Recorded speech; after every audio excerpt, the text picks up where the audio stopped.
Hello there guys, welcome to Dino's Vault. Welcome to another quick fire update video of the all new Pulsar 160 NS that has been updated with black alloy wheels and a black colored perimeter frame.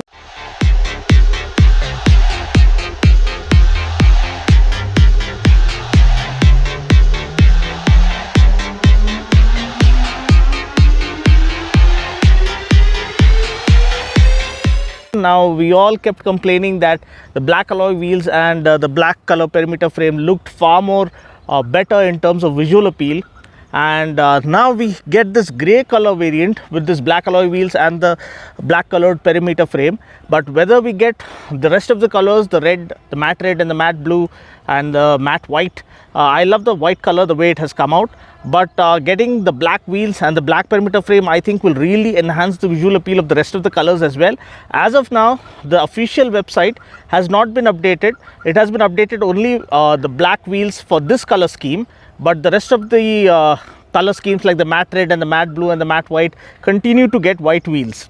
So what do you think? Do you think black color alloys suit the color schemes better and enhance the visual appeal of the motorcycle? Feel free to comment below, and let's hope Bajaj listens to us and reads those comments and gives us not only the black alloy wheels but also a brand new Pulsar that we've been waiting for quite a long time, with LED lights and far more comprehensive updates that the Pulsar franchise deserves and the Pulsar fan brigade and the fanboys deserve, because the wait has been long and strong. Let's hope they take the Pulsar branding to a completely different level with the upgrade that the Pulsar franchise deserves. For now, let me quickly walk you through the Pulsar 160 NS, this black alloy wheels update, and let's see what it has on offer.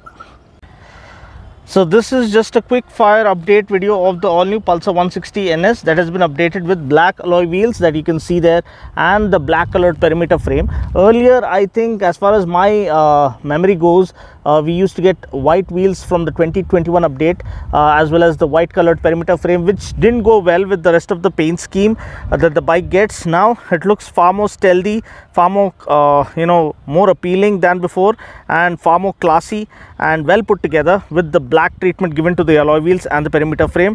Powering the bike is the same 160cc oil cooled fuel injected BS6 compliant engine that puts out 17.2 PS of max power and 14.6 Newton meters of max torque. So this is one of the best figures that you can find in the 160cc premium or entry level sport bike category. Then you also get a Kickstarter apart from the push button starter. So this really helps in real world conditions when the battery runs out. Having Kickstarter on board really helps. Another sensible inclusion is the center stand. So apart from the side stand, we also get a center stand that's standard for the 160 NS as well as the 200 NS, and that's a good inclusion is what I feel. In terms of brakes, we get I think 260mm pedal disc up front and a 230mm pedal disc at the back. We get single channel ABS, which means ABS is operational only on the front wheel, and then you get some good design tweaks like the carbon fiber cues on the front fender.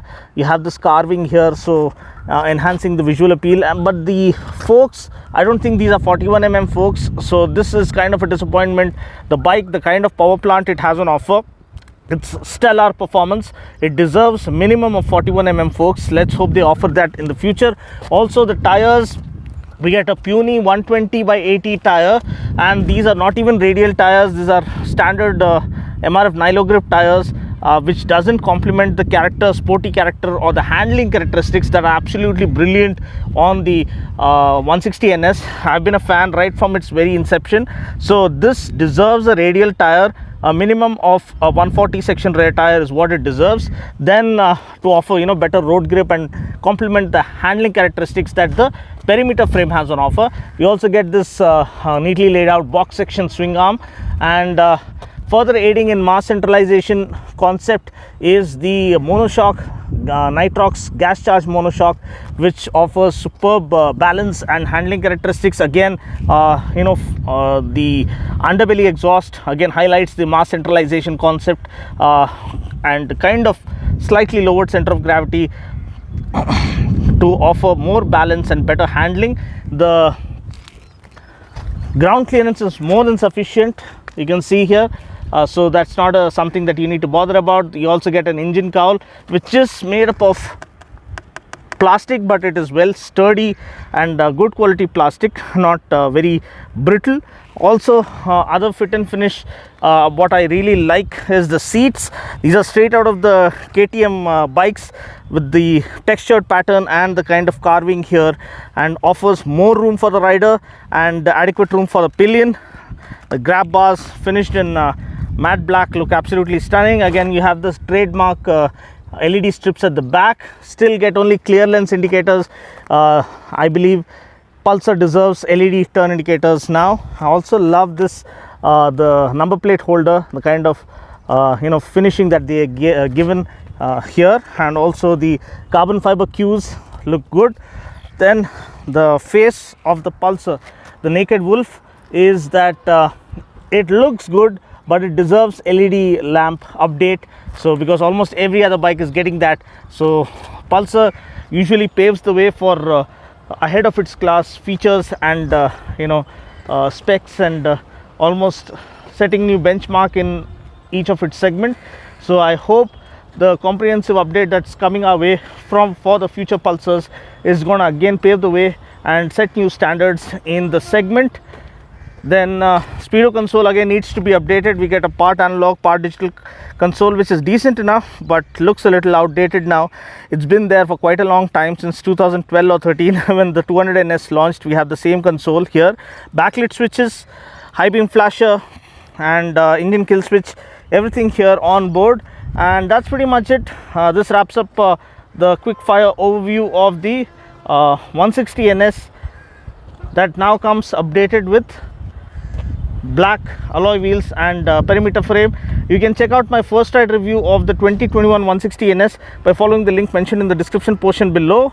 And that's pretty much it. Even the price will be updated on the screen. So thanks for watching. I'll catch you guys in the next video. Until then, take care, God bless, and ride safe.